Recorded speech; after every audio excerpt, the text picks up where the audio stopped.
Halo Millennials, hari ini gue akan ngebahas tentang fakta atau mitos kadar gula darah tinggi mampu merusak ginjal. Kadar gula darah yang tinggi dan tak terkendali pada kasus diabetes dapat menyebabkan berbagai komplikasi serius pada organ-organ dalam tubuh. Salah satunya adalah ginjal.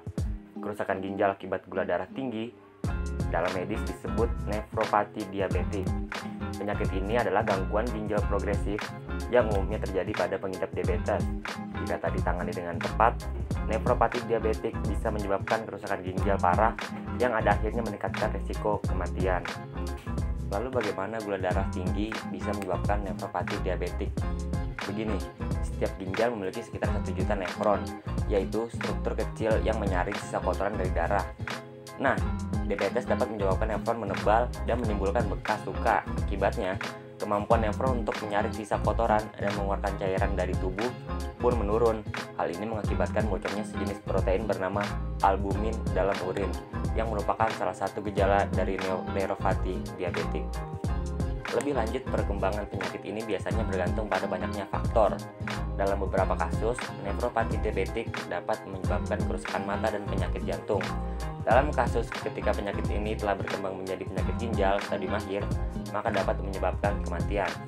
Meski begitu, mengikuti rencana pengobatan dan membuat perubahan gaya hidup yang direkomendasikan dapat memperlambat perkembangan penyakit dan menjaga ginjal sehat lebih lama.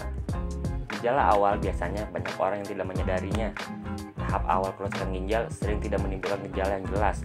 Pengidap nefropati diabetik mungkin tidak mengalami gejala apapun hingga kerusakan ginjalnya telah berkembang ke stadium akhir. Ketika telah memasuki stadium akhir, gejala yang mungkin muncul adalah yang pertama, kelelahan. Yang kedua adalah perasaan tidak enak badan secara keseluruhan. Yang ketiga, kehilangan selera makan. Yang keempat, sakit kepala. Yang kelima, kulit gatal dan kering. Yang keenam, mual atau muntah. Dan yang ketujuh, pembengkakan lengan dan kaki. Lalu, bagaimana pengobatan yang bisa dilakukan? Hingga saat ini, belum ada obat tertentu yang dapat mengatasi nefropati diabetik sepenuhnya, karena merupakan komplikasi dari diabetes.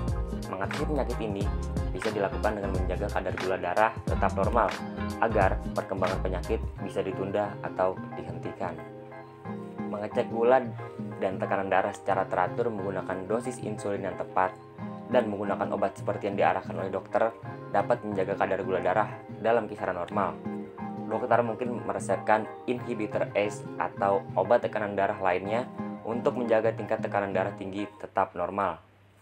Jika diperlukan, dokter juga akan merekomendasikan diet khusus yang mudah diproses ginjal. Diet ini sering berupa diet rendah lemak, natrium, kalium, fosfor, dan cairan. Dokter mungkin juga menyarankan rencana olahraga untuk membantu menjaga tekanan darah tetap normal dan ginjal yang sehat.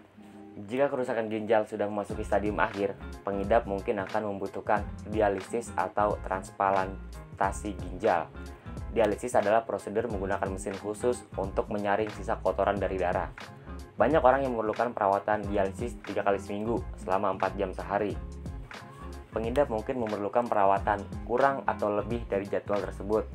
Pilihan pengobatan lainnya adalah transplantasi ginjal. Jadi, untuk melakukan transplantasi ginjal dari pendonor akan ditempatkan ke dalam tubuh. Keberhasilan dialisis dan transplantasi ginjal berbeda dengan setiap orang. Konsultasi lebih lanjut dengan dokter yang sangat diperlukan untuk menentukan metode pengobatan yang tepat. Jadi, itu dia Millennials, sedikit penjelasan tentang nefropati diabetik, yaitu kerusakan ginjal yang disebabkan oleh tingginya kadar gula darah. Jika kamu mengalami tanda-tanda yang telah dipaparkan tadi, segera periksakan diri ke dokter di rumah sakit pilihan kamu. Oke Millennials, segitu dulu video yang aku kasih. Semoga bisa bermanfaat buat kamu semua. Jangan lupa buat like, komen, dan subscribe di channel ini ya.